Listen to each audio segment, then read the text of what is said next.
Abracadabulary. You shall know your vocabulary.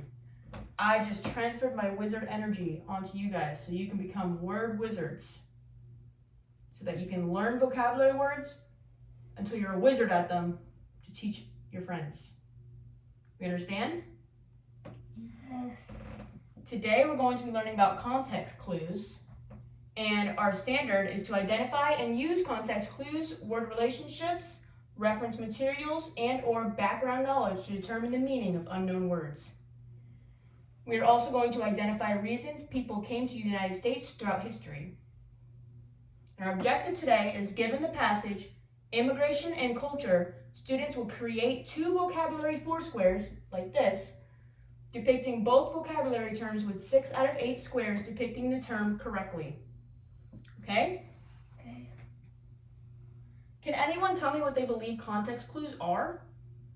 Anyone might know already what you think they might be? No one? Tommy?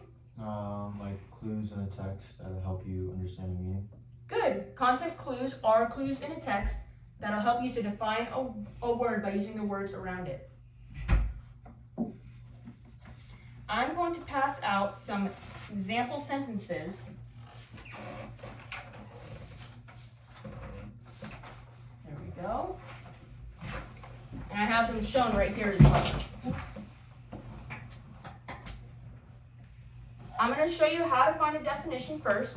So let's look at the first sentence. Is everyone looking? Crabs and lobsters have pinchers. They use them to grab and pick up things. The word we're trying to define is pinchers. So we look at this word or the sentence and we say crabs and lobsters have pinchers. They use them to grab and pick up things. What do we know crabs use to pick up things? What do they have that we don't have? That they can pick up things in a different way? Tyler? Little claw pincher. Little claws. Yeah, so pinchers, we would think they are claws, right? The little claws crabs have. How about number 2? He saw in the distance a beautiful, graceful bird soaring across the sky. Our word is soaring. So what do we know birds do across the sky? Tommy? Birds fly. Birds fly across the sky. Tyler, you have something else to add? We fly with the other birds. So they're soaring across the sky. They're gliding across the sky. They're flying across the sky. So the definition for soaring, using our context clues, bird and across the sky, we could tell that soaring means flying. Number 3, the little boy became drowsy as the day turned into night. Our word is drowsy, so let's look at the words around it. The little boy became drowsy as the day turned into night. As the day turned into night. How do you normally feel when the day turned into night? Tyler? Tired. Tired, good. Sleepy, tired. So you think drowsy means tired. So the little boy became tired as the day turned into night.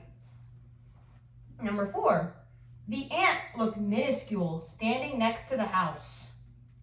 What does that ant look like next to a house? Tyler? A little object. A what? Something really tiny. Something really tiny. That's perfect. So the ant looked really tiny standing next to the house. Because the house is gigantic, right? And an ant is like, you probably wouldn't even be able to see it. It's that small. Pequeño. Pequeño, yes. All right. Now, I'm going to show you guys this foursquare. I'm going to show you guys how to use it. This is where you would put the term you're trying to define. Okay? And then we have the context clues that we find in the text, the definition that we created on our own using those context clues, and then we're going to write our own sentences using that word, and we're going to draw a picture of it. Okay? Let me just find my pen, my marker.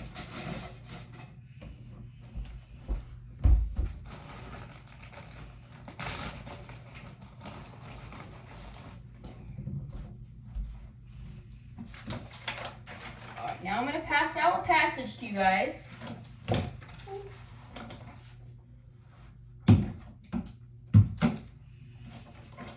Called Why Did People Move to North America? There you go. There you go.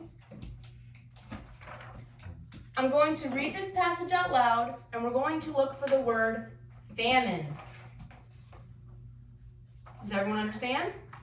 When you hear the word famine, I don't want you to say anything out loud. I want you to put your thumb up silently, okay? So everyone, read along and listen for the word famine. There are many reasons people moved to North America. Hundreds of years ago, people came to America so they could have freedom. In other countries, kings and rulers didn't always let people practice their own religion. The Pilgrims who came to America in 1620 came for religious freedom. Some people came to America because they wanted a better life. In Europe in the 1800s, people would say that in America, the streets were paved with gold. That meant people thought they could get better jobs and make more money in America than in their home country. Other people came to America because wars made many people's home countries dangerous. Also, famine led many people to come to America. For example, from 1845 to 1852, the Irish potato famine killed most of the potato crop in Ireland. There was not enough food for people and farmers had no money. Moving to America meant they would have a better life. Did everyone hear the word famine in there? Yes. Yes? Does anyone want to come up and point out the word famine to me? Tyler?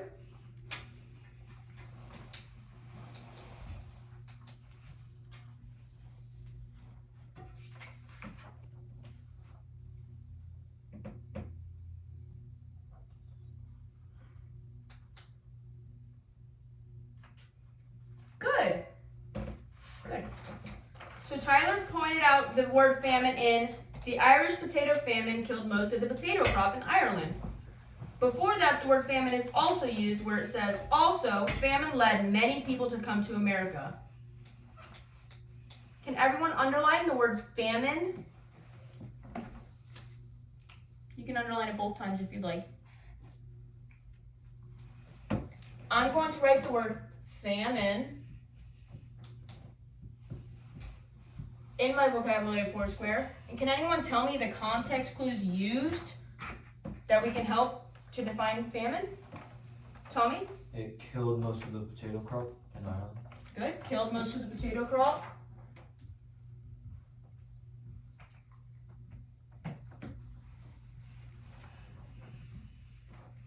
Is there any other context clues we could use?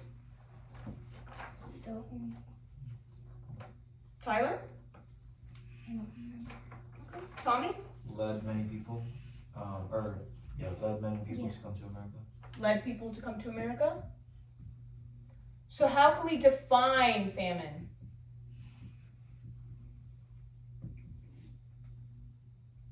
Tyler? Like, you kill a lot of things. You could say that. It would kill the crops. Tommy? You kill a lot of When food is like gone, depleted, The food is and scarce, depleted. people are not able to eat, so there's like I don't know what the word is. Food is scarce People get scared. or depleted. And we'll put in parentheses, people go hungry. So now that we know the definition that food is scarce or depleted and that people go hungry, Tyler, can you give me a sentence using the word famine? all of the crops. I famined all of the crops. How about we think of it as, it's not something you do, it's something that happens usually naturally. Something, somebody famined the crops might famine. Do we want to phone a friend? Tommy, can you give me a sentence with the word famine?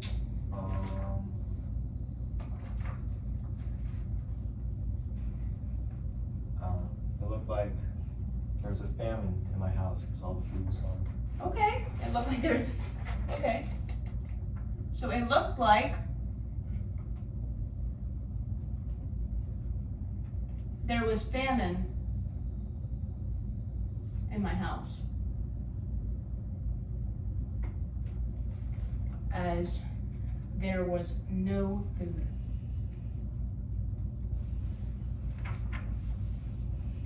Now I'm going to draw a picture. I'll draw a picture of crops. Empty. I'll draw a farmer. Sad.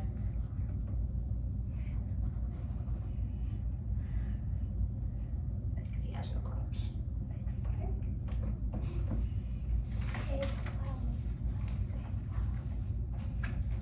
Okay, now I'm going to pass you guys out your own four squares.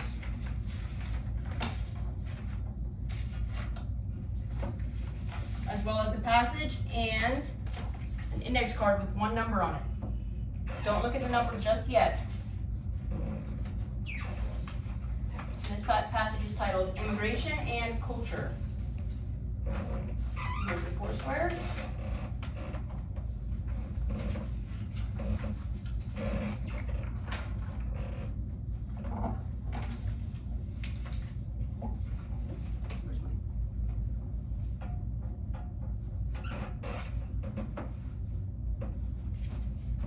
Okay, can everyone turn their index cards around and look at the numbers shown on it?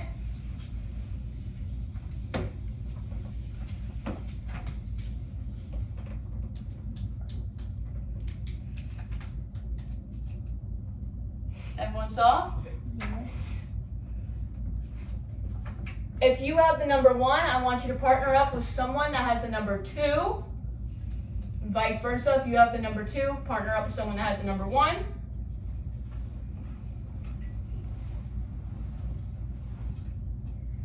And you guys are going to become wizards of a specific word. For anyone with the number 1, your word to become a wizard on is immigrant. And if you have the number 2, your word to become a wizard on is ancestor. You're going to complete your first four square on the word relating to your number. So if you're number 1, you're going to complete your first four square on the word immigrant. You're going to write the context clues, your own definition, your own sentence, and you're going to draw a picture. Then you're going to teach your word to the other person, number 2, and they're going to create their second four square on that word. Do we understand what I'm saying? I know it sounds a little confusing. So whatever your word is, you create your four square on. The word you are learning or being taught is what your second four square is going to be on. Yes, Tyler?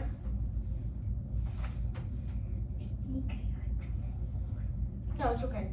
And then I want you guys to have the same context clues and definitions for both words, but your sentences and pictures need to be different and your own. Do we understand? All right. If you need any help, just raise your hand. All right, class, back to your seats.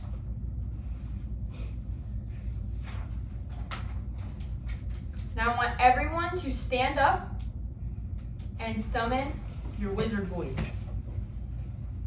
Can everyone do that? What is your wizard voice, Tyler? You don't want to show me? Anyone that's a number 1, would you like to show me the context clues for the word immigrant in your wizard voice? Tyler? Just try to sound like an old wizard. Okay, you don't have to, it's okay. Can you show me the context clues? Can you tell them to me, please? For the word immigrant? Somebody that moved to a person that moved to a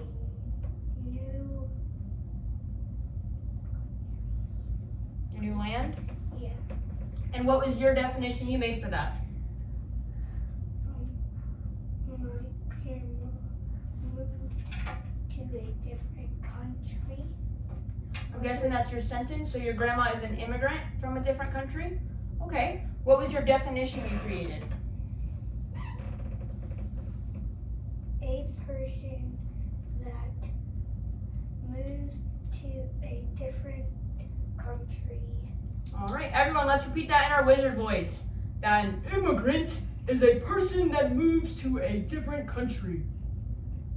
Can everyone repeat it? Ready? An immigrant is a person that moves to a different country. Now, anyone with the number 2, would you like to tell me the context clues that were with the ancestor in your wizard voice? Family members born before you, and where you get your culture and heritage from.